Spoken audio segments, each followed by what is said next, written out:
given by spanning tree, and first let us try to define the spanning tree. It is defined as it is a subgraph of undirected connected graph.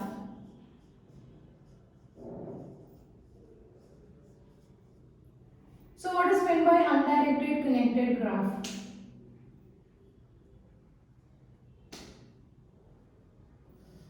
So here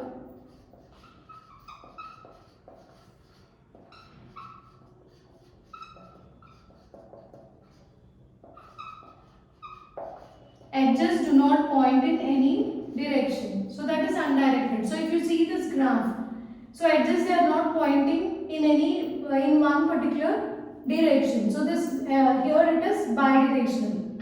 So you can take it as A to B as well as B to A. So that is an undirected graph. Then what is meant by this connected graph?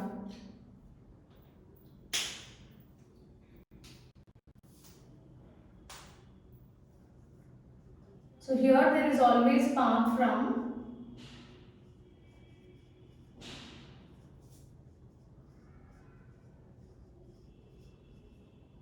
one vertex to other vertex in graph. So if you consider the C, so there is path from one vertex from A to B. Similarly, there is path from B to C. So like that, from any vertex. So there is always a path from one vertex to other vertex. Then we can say that that graph is a connected graph. So, and here number of vertices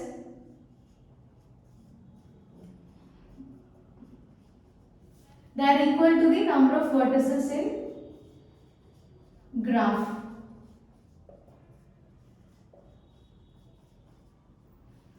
So spanning tree can be defined as a subgraph of undirected connected graph where number of vertices are equal to the number of vertices in the graph with minimum possible edges.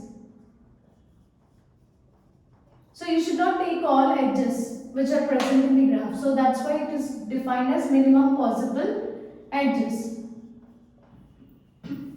So now, for example, if you take this graph, then let us assume that let us take this graph as, so graph is always represented with number of vertices and edges, right? So if you take this graph, let us represent it with G. So here number of vertices in this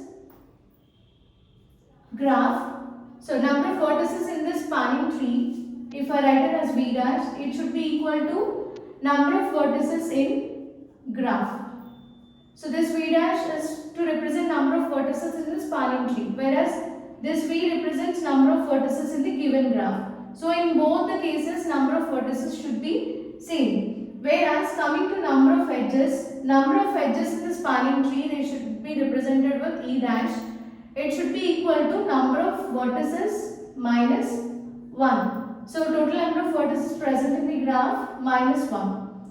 So that count should be your number of edges in the spanning tree. For example, if you consider this graph, how many vertices we have? Total 4. So 4 minus 1, 3. So spanning tree should contain 3 edges. Okay, it should not contain 4. Because spanning tree, it should always, so spanning tree should not contain a cycle. So this is one more important point. Shouldn't contain cycle. So when it contains cycle, if all the edges which are present in the graph, if we consider them in the spanning tree, then obviously it forms a cycle. Just like how we represented in this graph. So instead of taking all the edges here, we are just taking only 3. So let us try to draw possible spanning trees from this given graph. So first, AB, DC. So you should have only 3 edges. So let us try to connect any 3 edges. One more possible spanning tree is AB, DC. So this is one more possibility. Next you can have AB, DC.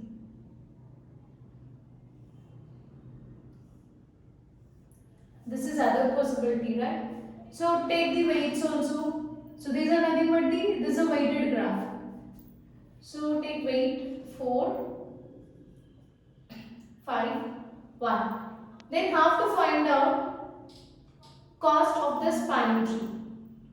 So have to check whether which spanning tree is a minimum spanning tree. So that is done by adding the weights which are present in the edges. So find out the total cost of the spanning tree. So it gives you 5 plus 4 plus 1. That is 10. So for this spanning tree cost is 10. Now for this find out. So here it is 5, 1, 2. 5 plus 2 plus 1. So this gives you 8. And here it is 4, 5, 2. So 4 plus 5, 9. 9 plus 2, 11. So it gives you 11. Next, find out other possibility.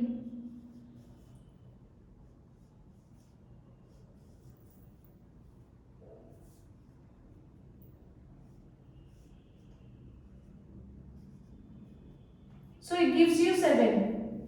So how many spanning trees are possible from this graph? How to find out that? So here we have a formula for this, that is n power n minus 2. So n is nothing but total number of vertices in the graph. So how many vertices we have? Total 4. So that is 4 power 4 minus 2, which is 4 square. So 16 possible spanning trees are there. So we have total 16 possibilities from this graph. So out of that, how to find out which one is a minimum spanning tree? So in order to do that, first thing is, so first find out cost or weights present on these edges. So we have 1, 2, 4 and 5. So here in minimum spanning tree we should take only 3 edges. So let us try to add first 3 weights. So this is the graph. So here, so this is the spanning tree. So we are adding 1, 2 and 4. So eliminate this. So it gives you 7. So this is considered as a minimum spanning tree. So you can't get any other spanning tree, cost of any other spanning tree, it cannot be less than 7. So minimum spanning tree is this one. So in this way you need to find out the minimum spanning tree out of multiple spanning trees which we can construct from the given graph. So out of 16, all other 15 possible graphs, they contains cost greater than 7 only. So this is the one, this is the actual one which should be selected out of 16. So this is about how to find out minimum spanning tree. So coming to the properties of spanning tree. So a spanning tree, so there can be more than one spanning tree for a connected graph. So just now we saw for this graph there can be more than one spanning tree. And how to find out total number of spanning trees? So by using the formula n power n minus 2. So for this, as we have total 4 vertices, so 16 numbers there. So you can form 16 spanning trees from this given graph. Next properties, it should not contain cycles or loop. So spanning tree, it should not contain cycle or loop. So let us draw one possible spanning tree. For example,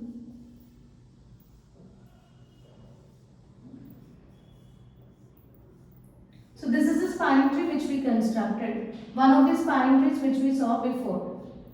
So if this spanning tree contains cycle, so if you add one more edge here, then it forms a cycle or a loop. So in that case, it is similar to your graph, right? So this is not considered as a spanning tree. So spanning tree should not contain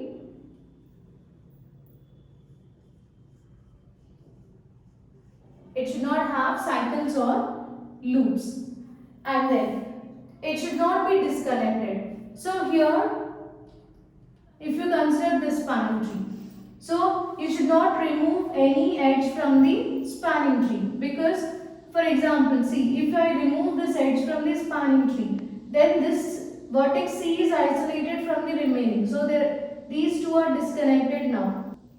So it should not happen. So spanning tree should not be disconnected.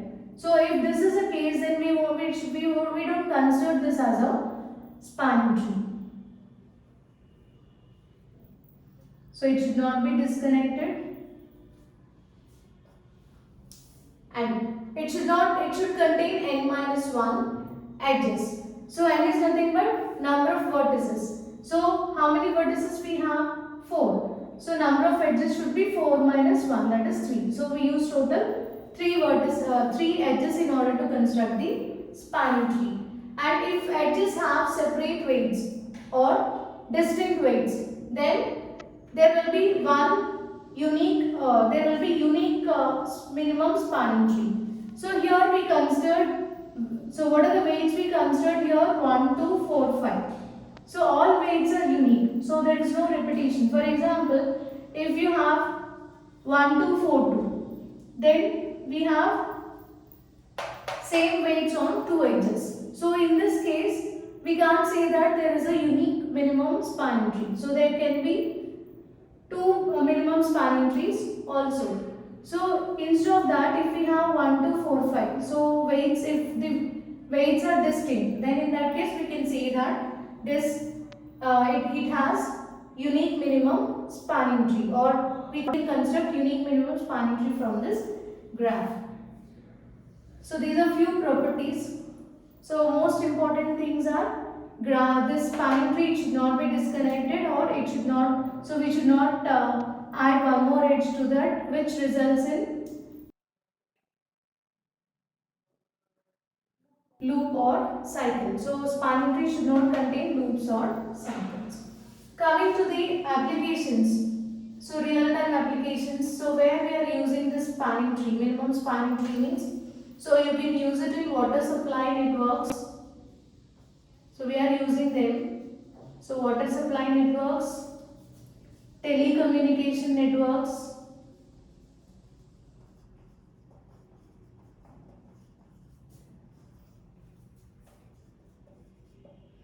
so it is even used in maps also. So we are using Google Maps, right? So this spanning tree is even used in maps also, in order to find the